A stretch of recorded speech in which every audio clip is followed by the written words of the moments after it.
لا إله إلا الله لا إله إلا الله لا إله نحمده ونصلي على رسوله الكريم أما بعد فأعوذ بالله من الشيطان الرجيم بسم الله الرحمن الرحيم كذبت قوم لوط المرسلين إذ قال لهم أخوهم لوط ألا تتقون إني لكم رسول أمين صدق اللہ العظیم۔ سورۃ الشعراء کی آیت نمبر 160، 161 اور 162 آپ حضرات کے سامنے تلاوت کی ہیں۔ آیات کریمہ کا ترجمہ یہ ہے، اللہ رب العالمین ارشاد فرما رہے ہیں کہ قوم لوط نے اللہ کے بھیجے ہوئے پیغمبروں کو جھٹلایا۔ اذ قال لهم، یہ اس وقت کی بات ہے جب کہ ان کے بھائی لوط نے ان سے کہا تھا، کیا تمہارے دلوں میں اللہ کا ڈر نہیں ہے؟ بے شک میں تمہارے لیے ایک امانت دار پیغمبر بنا کے بھیجا گیا ہوں۔ انبیاء علیہم السلام کے واقعات کا تذکرہ چلا آ رہا ہے۔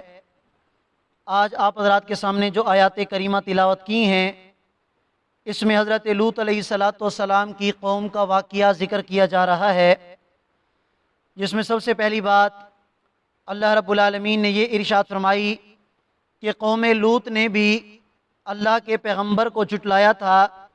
اور وہ اللہ کے پیغمبر کون تھے؟ حضرت لوط علیہ السلام، کہ جب اللہ کا پیغام انہوں نے اپنی قوم کو سنایا اور اللہ کا ڈر اپنے دل میں پیدا کرنے کی دعوت دی اور ایک اللہ کی عبادت کرنے کی دعوت دی، اللہ کے دین کا پیغام سنایا، تو آگے سے قوم والوں نے ماننے سے انکار کر دیا تھا۔ فرمایا انی لکم رسول امین، میں ایک امانت دار پیغمبر ہوں۔ اللہ تعالیٰ کی طرف سے جس بات کا مجھے حکم دیا جاتا ہے، میں وہی پیغام تمہیں پڑھ کے سناتا ہوں۔ فاتقوا اللہ واطیعون، لہٰذا تم اللہ کا ڈر اپنے دل میں پیدا کرتے ہوئے میری اطاعت اور میری فرما برداری کرو۔ میں جو بات تم سے کہتا ہوں اسی کے مطابق تم اپنی زندگی گزارو۔ اور فرمایا وما اسألکم علیہ من اجر، ہر نبی کی طرح انہوں نے بھی اپنی قوم کے سامنے یہ بات واضح کر دی کہ مجھے دنیا کا کوئی لالچ نہیں، نہ مجھے کوئی عہدہ چاہیے، نہ مجھے کوئی سرداری چاہیے، نہ کوئی مال و دولت چاہیے، مجھے کچھ نہیں چاہیے۔ مجھے صرف اور صرف اپنے پروردگار کی رضا چاہیے۔ اپنے رب کو راضی کرنے کے لیے میں تمہیں دعوت دیتا ہوں۔ میرا اجر میرا رب مجھے دے گا، تم سے میں کسی اجر کا مطالبہ نہیں کرتا۔ وما اسألکم علیہ من اجر، اس دعوت پر میں کسی اجر کا مطالبہ نہیں کرتا۔ ان اجری الا علی رب العالمین، میرا اجر میرے رب جو تمام جہانوں کا رب ہے اس کے پاس ہے۔ اتأتون الذکران من العالمین، اب ان کی قوم کا جو گناہ تھا، جو ان میں غلطی پائی جاتی تھی، حضرت لوط علیہ السلام نے اس کا ذکر فرما کر ان کی اصلاح کرنے کی کوشش کی۔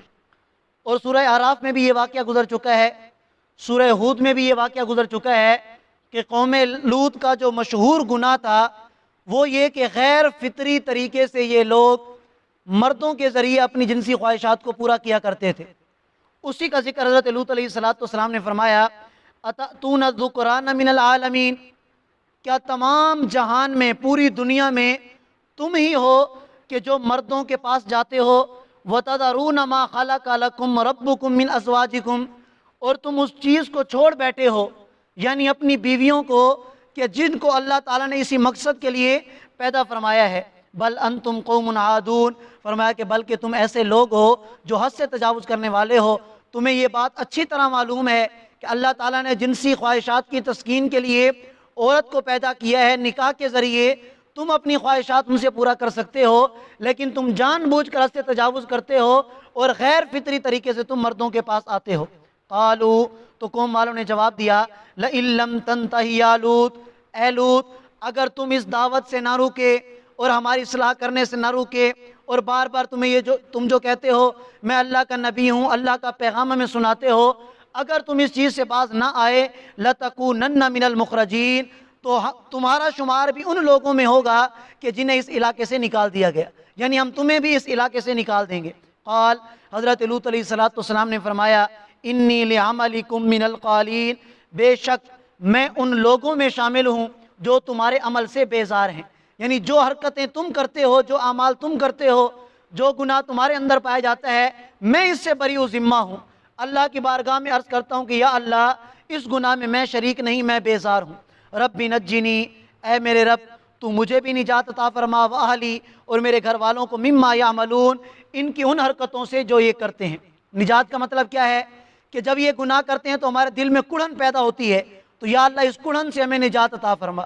ایک مطلب یہ بھی ہو سکتا ہے کہ یا اللہ یہ جو گناہ کر رہے ہیں دنیا میں، اس پر جو ان پر عذاب آئے گا دنیا آخرت میں، یا اللہ اس عذاب سے ہمیں محفوظ فرما۔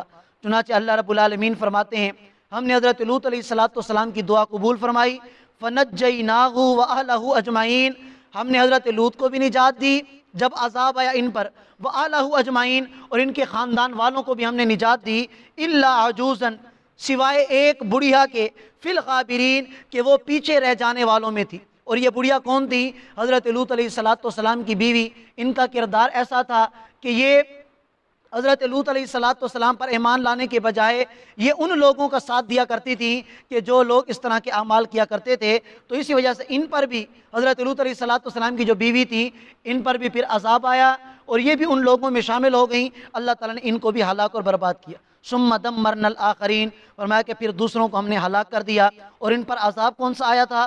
وَأَمْطَرْنَا عَلَيْهِمْ مَطَرًا، اللہ فرماتے ہیں کہ ہم نے ان پر زور کی بارش برسائی، اور یہ بارش سورہ اعراف سورہ ہود میں آ چکا ہے کہ یہ پتھروں کی بارش تھی۔ فَسَاءَ مَطَرُ الْمُنذَرِينَ، فرمایا کہ یہ بڑی ہی بدترین بارش تھی جو ان لوگوں پر برسائی گئی کہ جنہیں پہلے ڈرایا گیا تھا، اچانک نہیں آئی۔ اللہ کے پیغمبر نے بتایا تھا کہ اگر میری نہیں مانو گے تو پھر عذاب آئے گا، انہوں نے نہیں مانی، اللہ کا عذاب دنیا میں بھی آیا اور آخرت والی ہمیشہ والی زندگی میں بھی یہ لوگ عذاب کے اندر رہیں گے۔ فرمایا اِنَّ فِي ذَلِكَ لَآیَةً، اے ایمان والو اس میں تمہارے لیے عبرت کا سامان ہے کہ اگر تم نے بھی اپنے پیغمبر حضرت محمد صلی اللہ علیہ وسلم کی بات نہ مانی اور آپ صلی اللہ علیہ وسلم کی سنت اور آپ کے طریقوں کے مطابق زندگی نہ گزاری، تو تمہارے اوپر بھی عذاب آ سکتا ہے۔ اور اللہ معاف کرے، آج ہر مسلمان اپنے گریبان میں جھانک کر دیکھ سکتا ہے کہ جس طرح ہمارے اعمال ہیں اور جس طرح ہم سنت کی خلاف ورزی اور سنت کے خلاف ہماری رسومات، ہمارے رواجات، بالکل آپ علیہ السلام کا وہ طریقہ ہماری زندگی سے نکل چکا ہے، صحابہ کرام کی مبارک سیرت ہماری زندگی سے نکل چکی، تو آج دنیا میں بے شمار صورتوں میں، مختلف صورتوں میں اللہ کا عذاب ہمارے اوپر نازل ہے، مختلف طریقوں سے اللہ تعالیٰ ہمارے اوپر عذاب نازل کرتے رہتے ہیں۔